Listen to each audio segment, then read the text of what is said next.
DoorDashing or Uber Eats with a friend or a partner. So let's talk about DoorDashing with a partner. You may have seen some people out there DoorDashing with a partner or with a friend. You might be thinking about doing it yourself, or you might be already doing it. But let's talk about some of the pros and cons of DoorDashing with a partner. I used to do Uber Eats with a partner, and it was really nice for a while. That person ended up moving, so I just DoorDash by myself now. But I've noticed some big differences doing it either way. So let's start with the pros. Some of the pros of DoorDashing with a partner is it takes a lot of stress off your shoulders. You might be out there alone, so when you're DoorDashing alone, you pretty much have to do everything by yourself. Pick up, drop off, find the location, talk to the customer, everything you can think of, you're doing it by yourself. So when you have a friend, it really does take a lot of stress off of your shoulders. You can do it either way. You can be the runner or you could be the driver, and you could also switch off. So if you're the driver, it makes it a lot easier because you don't have to worry about finding apartment complexes and finding the specific unit when you go get out of your car to go run the order. You leave all that to your friend or your partner. So that really takes a lot of stress off your shoulders. And also, just having someone just to keep your spirits up is really awesome, because when you dash alone, it can get a little lonely and you're kind of just by yourself, and it's always a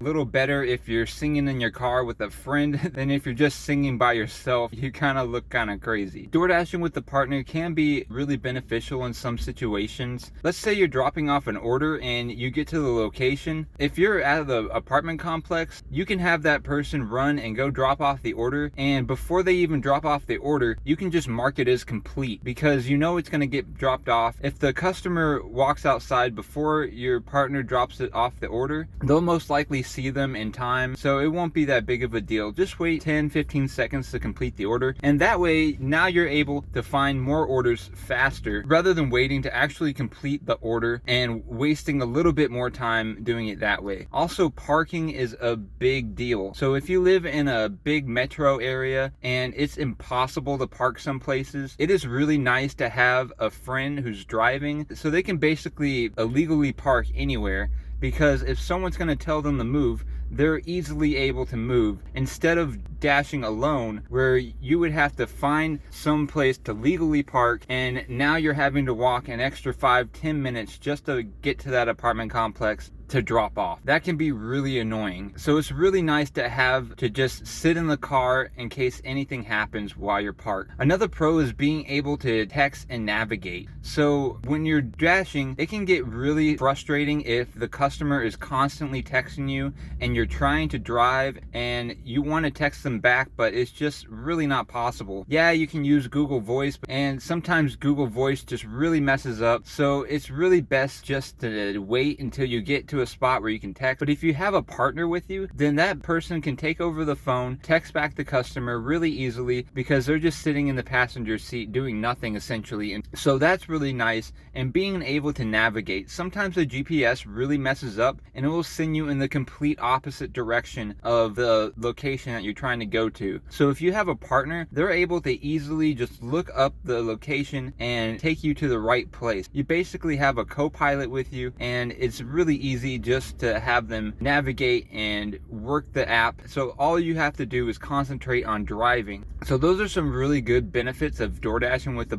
a partner or a spouse. Just make sure that your partner is not a toxic person, because if they're just putting you in a negative mood the entire time you're working, that's really not beneficial. You really want to have a positive, uplifting person with you, because it can get stressful out there. And if y'all are both just being negative the whole time, it can get really aggravating and just not worth it. So let's talk about some of the cons of DoorDashing with a partner. Some of the cons would be having two heads. So now you have orders coming in and you're not the only one to decide what orders you do. Now you have somebody that's gonna putting in their extra 2 cents, giving you their opinion on which orders to take. So that can get really annoying. So if y'all think exactly alike, then that's perfect, because you don't have to worry about that. But if y'all have different opinions instructions on which orders to take, that can get really confusing. So if an order comes in and one person wants to do it and the other person doesn't want to do that order because they don't think it's worth it, then you just start arguing and it makes it for a frustrating time. So that's just not really ideal. So just make sure that y'all are both on the same page about what orders that you want to accept. Some of the other problems with DoorDashing with the partner is basically when it comes down to pay. You're gonna have to split the pay somehow. Whether you do it 50-50 or how I would do it, I would take 60% as a driver. That way I could pay for gas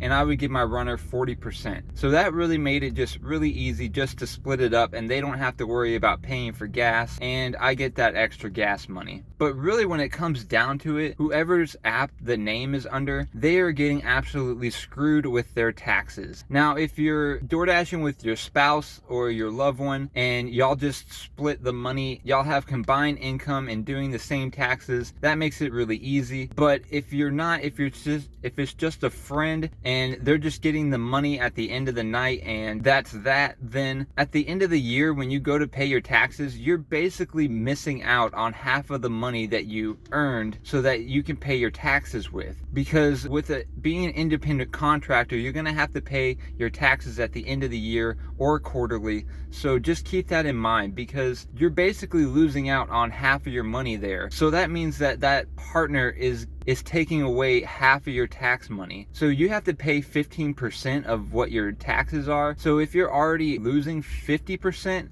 and you add on another 15%, then that's 65% of your income. And you really just don't want to be out there losing all that money because you're working with a partner. So you really have to take that in consideration when working with a partner, because your taxes are really important. You do want to pay those. You don't want Uncle Sam coming knocking at your door at the end of the year. Another con is Uber Eats really doesn't want you out there working with a partner. If you do get caught, you could possibly get deactivated. I would say that the chances are not very likely, but if a customer calls and complains and says that you're not the one delivering the orders, then that could be a possibility. With DoorDash, it's really not that big of a deal. Most people do it. It's just really not that big of a deal on that platform, but just keep that in mind because you don't want to get caught and get deactivated. But I would say all in all, it's really not a huge deal. You could probably get away with it fairly easily. So yeah, those are kind of my thoughts on working with the partner. So if you like this video, please like and subscribe, everything else, and do that. So guys, stay motivated out there, keep working hard, do everything that you can